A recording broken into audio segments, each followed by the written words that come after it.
大家好，欢迎来到我的频道塔罗的低语，我是 Nico 啊。那我们今天要占卜的课题是在接下来的3年之内，有什么苦难你们是可以避免的？避免这些苦难的方式是什么？那在我们面前呢有3组牌，从左到右分别是第一组牌、第二组牌、第三组牌。大家可以根据自己的直觉选择和你们连接最紧密的一组牌。稍后的话我会做出一个解读。好，那我们现在可以开始选牌了。大家好，欢迎来到第一组牌啊。首先，第一组牌的这张星币骑士啊，你们可以看到你们是在牵着马往前走的，所以说之前的你们肯定会有一个阶段，就是你们骑在马上飞奔，用力过猛，跑得太快，以至于忽略了很多的问题，很多事情虎头蛇尾。我觉得之前你们可能有着很强的焦虑感在鞭策着你们啊，有很强的规划，想要把一切都掌控在自己的手里。然后不断的被生活追赶，被焦虑鞭策。其实你们会发现啊，你们最好的规划就是没有规划，随心所欲，说走就走，说干就干，想休息就休息，想笑就笑。所以说接下来的，就是说在未来的3年之内，可能你们会以一种更加佛系的方式，去让自己的生活慢下来。通过这种方式，其实你们能够，虽然说你们可能刻意的让自己慢下来，看起来少走了很多路，但是也会让你们避免踩很多的坑，就是你们是踏踏实实的去一步一个脚印的走下去的，这样的话反而会更加的稳定。刻意的让自己慢下来了，然后你们会发现，可能之前有很多人暂时的超过你们，但是他们会因为跑得太快而没有注意到，在这个过程当中留下的一些隐患，反而可能会因此栽一个大跟头。但是你们会放下追赶的脚步啊，转而在自己的领域里深耕，默默的耕耘，脚踏实地，打好你们的基础，戒骄戒躁。当你们放弃了对于事情的控制，对于目标的追赶，反而能够让你们在后半程超过之前领先你们的那些人。它就有一点像是龟兔赛跑吧。之前你们是兔子，后面呢，就是在接下来的3年，你们可能会主动的，就是你们的身份会变成那个乌龟。就是你们会刻意的放慢自己的脚步，稳扎稳打的走完你们接下来要走的路啊。那么这个时候呢，我觉得你们在境界上就超越了绝大部分人，因为慢就是快，少就是多，学会放下，反而能够让你们拥有更多啊。有的时候，如果你们想要追求一种最优解、效率最大化的方式，反而会导致更多的苦难。顺着自己的心走啊，不要去权衡那么多的利弊，反而能够让你们得到更多啊！其实人生就是很有戏剧性的，不要太钻牛角尖啊！凡事太近，缘分势必早尽。那我们抽到的这张 Seven of Wands 啊，权杖七啊，你们可能在努力的对抗着什么？我觉得权杖七它就是一种方式吧。之前的你们可能一直都在逆来顺受啊，在默默的忍耐啊，权杖七就是在试图告诉你们，你们的这种忍耐只不过可能会换来进一步的得寸进尺啊。会对你们的利益有更多的侵犯，会对你们自己有更大的消耗啊！你们要拿起武器去保护自己，才能够避免更多的苦难。你们会突然发现自己有某种力量去反抗自己一些不喜欢的东西，敢于对抗偏见。之前的你们可能不敢勇敢的大声的说出自己的想法，但是接下来就是未来的3年，你们会表达自己的不满，会勇敢的拒绝啊。这张权杖侍卫呢，它是有一点什么呢？像是穿新鞋走老路啊，捡回你们过去丢下的东西，或者说重新恢复那些进展到一半的事情啊。你们曾经丢掉了很多宝贵的东西啊，然后你们会在未来的3年之内意识到这一点啊，重新翻回头去捡起你们过去丢掉的东西。通过这种方式，它能够让你们减少一种痛苦，就是你们好像觉得之前的你们会觉得那些新的东西它是更有吸引力的，它会让你们不断的去追逐。不断的喜新厌旧，越是追逐，你们就越会发现自己越空虚，你们就会觉得你们丢掉的那些东西，其实它才是真正珍贵的。你们会翻回头去捡起那些东西，去拾起那些美好，你们会有这样的一种幸福感，它能够让你们去对抗这种精神内心上的空虚啊，它会有一种返璞归真的纯粹的快乐在里边。那么这张宝剑四呢，它有点像是什么呢？放下自己的胜负欲，卸甲归田，很多事情你们就不会去争了，不争也是一种争啊，你们会让别人去争，就是自己坐看云卷云舒。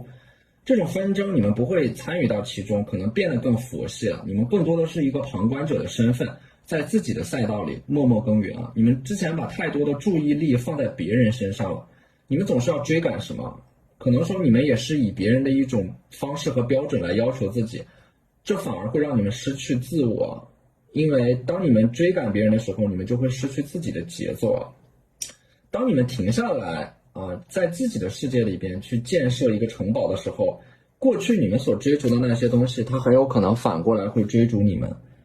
所以说这种苦难的话，你们想要避免的这种苦难，其实它也是精神上的，就是你们想要不断的对标一种生活，不断的被自己的欲望所折磨，以别人的生活为标杆，在追赶别人的过程当中就会丢掉自己啊。所以说你们活在自己的世界里边怡然自得，它是一种很好的方式，能够避免那种精神上的痛苦。这张死亡牌它代表的是结束和收割，对过去的一个彻底的复盘和总结，把过去那些没有完成的事情半途而废的事情重新捡起来，然后把它们完成了。你们会发现上帝给你们的考验不是说把所有的事情都做到完美，当你们仅仅是完成它们的时候，你们就已经超过了绝大部分人了。所以说死亡牌它也有一点像是彻底的终结一个旧的篇章，了却那些遗憾，通过这种方式来避免精神内耗避免懊悔，避免纠结，然后大踏步的往前走，拥抱新的生活。这张恶魔牌你们被绑住身后长出了翅膀，就说明你们虽然说身体精神是不自由的，但是你们就是说你们的身体是不自由的，但是你们的精神已经超越了这种物理的束缚和限制，你们的精神是自由的。你们的身后长出了翅膀，就代表的是你们向往自由的那种渴望会变得越来越强烈它会让你们打破那种思维的桎梏和束缚。这张恶魔牌它其实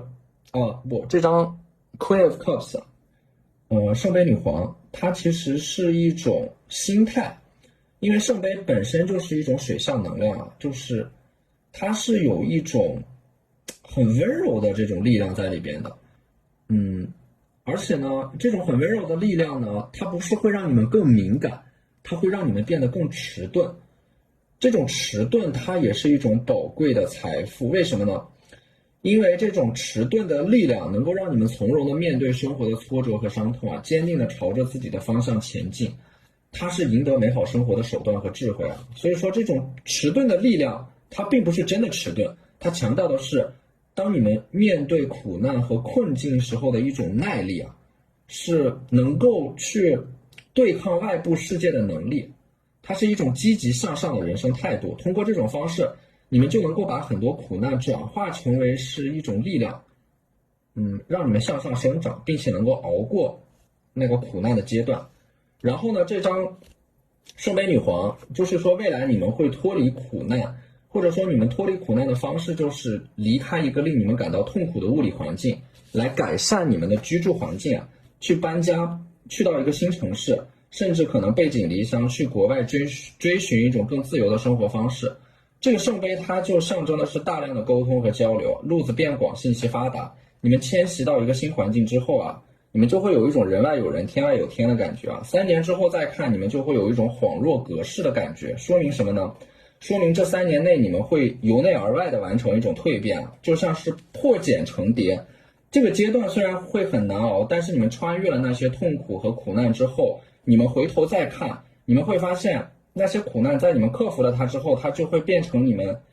人生的注脚，未来你们可以笑着讲述那一段令你们难以想象的孤独的旅程所以我觉得这组牌你们还需要具备的一种精神，它就是一种韧性，就像金牛一样，金牛的这种能量它有点像是什么呢？千磨万击还坚劲，任尔东西南北风。那些挫折会来也会过去，热泪会流下也会收起没有什么能够让你们真正的感到凄美，因为你们有着长长的一生。好，那这就是我们这期视频的全部内容了，非常感谢大家的收看。如果你觉得我的视频对你们有帮助，你们的支持就是我最大的动力。那我们下期视频再见，拜拜。大家好，欢迎来到第二组牌第二组牌的话，首先是这个星币侍卫这张星币侍卫告诉你们，有一些事情你们先不要着急着做决定你们要学会观察前人留下的脚印和足迹，就是你们不要当第一个吃螃蟹的人，要看看走在你们前面的人，他们遇到过怎样的苦难，有什么苦难是可以避免的，通过在他们身上学习他们的人生经历，可以帮助你们避免你们身上或者说你们未来要经历的一些苦难。因为人的苦难很多都是相似的，很多苦难是因为人为的选择而导致的，所以说有的苦难它不是你们必须所经历的，而是人为可以避免的。所以说不要一个人闭门造车啊，多看看你们身边的人，他们经历过的事情，他们的思想里有很多宝贵的智慧能够让你们学习啊，尤其是和一些长者，比你们有智慧的长者去交流，能够给到你们很多的启发。那么这张星币9呢，你们就是说盘阵当中的这个老人捧着的这只鸟，其实是你们想要守护的一些东西啊。也就是说你们是拥有一颗老灵魂的，你们所经历的一些事情啊，你们人生的密度会很大，所以说他们会让你们比别人更早的去成熟啊。你们在很小的时候其实就已经活得很通透了。对于你们来说，你们毕生的使命就是把自己整合起来，然后去发现那些你们想要守护的东西啊。当然呢，你们的这种想要守护的东西，它会很脆弱，它既是你们的软肋，但是也会成为你们的铠甲。你们会因为守护你们想守护的那些东西而遭受到外部世界的一些苦难，但是呢，其实正是通过这种方式让你们避免了更大的苦难，因为更大的苦难其实是来自于内心当中的虚无。肉体的苦难它其实并不是最痛苦的，因为只要你们知道你们在坚守着什么，其实对于外在的外部环境的那种恶劣，它并不能够阻碍你们心里边的那个美好的向往带给你们的那种愉悦。所以说可能说你们在坚守自己内心当中的理想的过程当中，会遭到一些外部世界的非议和攻击，但是你们的内心是饱满的、富足的、充盈的。所以这也就是告诉你们一定要爱着一点什么。你们可能害怕自己有什么牵挂，但是你们也很害怕你们想要去守护的那些东西你们没有能力去守护，但是呢，一旦你们能够找到那种你们想要守护的东西，你们就会变得强大起来。你们的身上会有一种沉甸甸的责任感啊，这种责任感会赋予你们使命、意义和责任。它会给到你们一种幸福感，这种幸福感是那种脚踏实地的，知道自己要做什么的幸福感，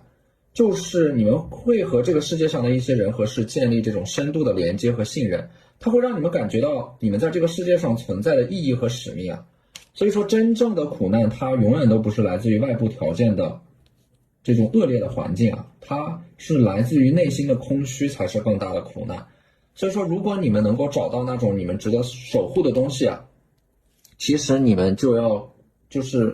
你们应该竭尽全力的去守护它，因为这能够避免你们精神上陷入到这种虚无主义里边。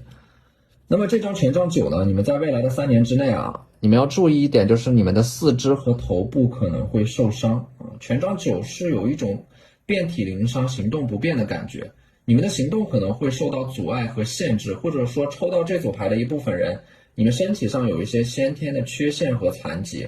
但是这种残疾或者说缺陷在另一个角度来说也是你们的一个礼物，正是因为这种不完美能够让你们对任何事情都有很强的包容和同理心，它会让你们避免落入到那种傲慢的优越感当中，能够让你们以一种谦卑的平等的心态去看待这个世界上的一切。所以说权杖9它也代表的是在未来的3年之内，你们可能会因为自己身体上行动不便而放弃很多东西，但是你们的这种理智的放弃啊，可能会让你们在很多事情上及时止损，避免更大的伤害。所以说你们的保守可能会能够让你们挽回很多不必要的那些损失啊，避免踩雷。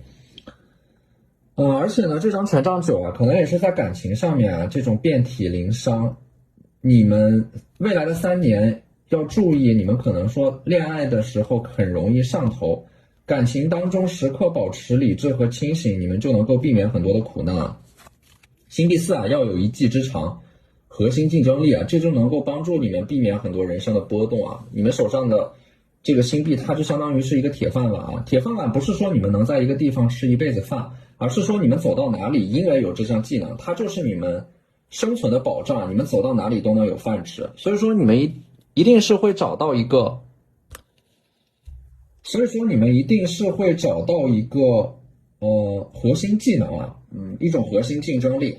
你们反复的不断的磨练它，把它做到极致，它就会成为你们下半生的这个生活保障。那么这张宝剑八呢，你们被束缚，但是你们是在一个不自由的压迫的环境下，你们依然会按部就班的去完成你们每天要做的事情啊。所以说这张牌就是在告诉你们，即使你们身处于一个很压抑的环境里边，但是也不要摆烂，身处泥沼也要尝试着让自己不断的绽放越来越好，以力求在未来能够挣脱这种泥沼。所以说我觉得无论你们在一个多么恶劣的压迫的环境下，你们依然要积极向上的去生活，去全力以赴的做好你们现在要做的每一件事情，这就能够帮助你们避免更大的苦难。这张宝剑侍卫呢，其实它也是一种心怀感恩的能量吧。这种感恩的力量可以消除阻碍，当感恩融入生活，它会帮助我们活得更踏实、更谦卑啊，也会加深我们和这个世界的连接感。感恩能够拉近我们与他人之间的距离啊，坚持表达感激之情。渐渐的，你们就会，它就是说，这种感恩会成为一种无需思考的自然反应啊。你们对于生活的态度也会因此而改变。通过这种方式，你们会发现生活会变得美好很多，人际关系也会变得更加和谐，因为你们愿意以一种更加积极的态度去深入的思考你们和这个世界和周围人的关系。那么这张 Nine of Cups 啊，这张牌给我的感觉就是你们要从那种宏大的事物当中抽离出来，放下对于远方的不切实际的期待，专注的活在当下，活在此时此刻。如果你们过分执迷于追求外在宏大的事物，比如说荣誉、成功、财富，而忽略自己本身的存在，无法接受自己的成长轨迹和个人背景啊，永远只想着追赶未来，而忘了人只能活在当下的话，那这种焦虑它就是会如影随形的。当你们能够意识到这一点的时候，你们就能看到啊，原来你们与如此之多的美好擦肩而过，你们会重新拾起当下的每时每刻，认真的活在当下。你们会发现生活有如此之多琐碎的美好啊，在当下真实的空间里啊，它不在一个虚妄的概念里，在你们手边的一杯水里啊，在你们能够呼吸的每一口新鲜空气里啊，在和善的交流里，是对当下的觉知与选择，表达与创造。在这个过程里边啊，你们的生命就会变成一朵不断盛开的花，不断的盛开，不断的绽放，没有尽头。然后这个时候你们就会发现，你们就会变成爱本身啊！你们寻找爱，其实你们就是兜兜转转一大圈，你们会发现你们就会变成你们所寻找的那种美好。在生命的旅程里，你们也会发现啊，它处处静静皆是爱意。去学会欣赏当下的美好，只要你们能够全然的沉浸于其中，那么未来的你们也同样值得所有的美好。好，那这就是我们这期视频的全部内容了，非常感谢大家的收看，你们的支持就是我最大的动力。那我们下期视频再见，拜拜。大家好，欢迎来到第三组牌。首先第一张牌星币10啊，避免苦难的方式是找到一个你们的盟友、伴侣啊，携手对抗这个世界的荒谬和孤独。也就是说，在接下来的3年之内，可能会有一些外部环境的压力啊，你们没有办法一个人自己去应对啊。所以说，这就是这只手呢，伸向你们的这只手啊，它很像是一个来自于未来的人生伴侣啊。你们2个人携手就可以降低很多生活上的成本，去对抗一些不确定性带来的风险。而且2个人在一起会有这种心理上的幸福感和陪伴感。如果你们一个人的话呢，可能就要度过一个难以想象的孤独的旅程，但是2个人枯燥的岁月，它就会被赋予某种意义，注入一些新的生命活力和能量，让你们对抗这种孤独。所以说未来3年你们会找到这个人啊，或者说这个人他会来找到你们，你们就可以一起携手去避免岁月对你们的侵蚀。当然呢，这个人他会在前面的一个能够让你们自我满足的路径上等着你们，就是说你们只需要在这3年当中去满足自己的快乐，跟着自己内心当中的那个声音往前走啊，那个人就会恰如其分的出现在让你们感到快乐的每一条路径当中。所以说遇到的这个人，他是自然而然，当你们跟着自己的心走的时候啊，就能够遇到这个最适合你们的人。那第二张牌呢，宝剑9啊，我觉得在接下来的3年，可能更多的苦难是来自于你们身边的人和事，一些不断消耗着你们的人和事，你们会被这些事情所消耗，会被人际关系所吞噬。你们对抗它的方式就是冷眼旁观，不要投入任何的感情在那些没有回馈的人和事上面啊。尤其是有一些事情，其实它根本就不值得你们去投入感情啊。你们要用冷漠和麻木来保护自己，但是你们也要识别出来，什么才是你们值得爱的，或者说什么人才是爱你们的。你们要和这些人去建立一个紧密的联系，而放弃那些没有反馈的、没有回馈的人和事啊。接下来的3年，只要你们能够适度的自我一点、自私一点，其实能够避免很多的苦难和牺牲。第3张牌的太阳牌啊，它是你们对生活保持期待、憧憬和向往。就是说我从这张太阳牌，我看到的是，只要你们能够一直对生活保持期待，生活就会回馈你们，或者说生活愿意回馈那些相信美好的人啊。保持你们内心当中的那种活力和能量，就能够让你们抵御很多外部的苦难。因为整个大环境可能在接下来的3年之内会很艰难，但是只要你们能够心向阳光，你们的心是怎样的，你们看到的这个世界就是怎样的。太阳的话呢，它其实活在阳光下，通过这种方式呢，能够让你们避免很多的欺骗。活在阳光下意味的是你们选择一种活在坦荡、真诚和不羞愧的生活方式当中，大大方方的、勇敢的去展示你们自己，没有什么可让你们藏着掖着的。而且呢，它在于你们能够大方的、勇敢的去面对你们内心当中的阴暗面和你们一直所逃避的东西，依然炙热和真诚的去相信这个世界上拥有很多的美好。你们的这种相信也会变成一种自我实现的力量，它能够帮助你们抵御很多的苦难对你们的侵犯。只要你们能够心向阳光啊，你们的生活里就会永远充满阳光。那我们抽到的这张 King of Pentacles 啊，就是说在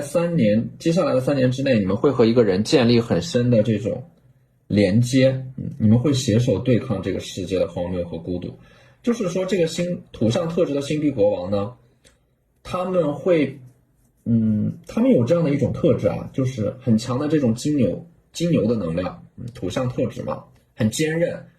隐忍、默默的耕耘。他们的这种爱呢，也不是通过语言来表达的，他们是会把他们身上最宝贵的那一部分东西分享给你们，会在你们陷入低谷的时候伸出援手啊。这是一个非常真诚且真挚的人，帮助你们度过接下来3年当中可能会有一些你们能够预期到的苦难啊。通过这种就是在这样的一个阶段，患难见真情啊，能够让你们2个人建立这种信任和依靠。我觉得在接下来的3年，你们最重要的课题其实就是学会如何去爱，如何去相信。通过这个人，你们会看到真正的爱它是怎样存在的，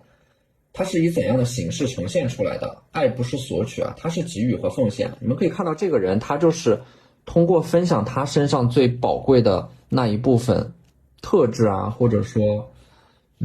他身上的那一笔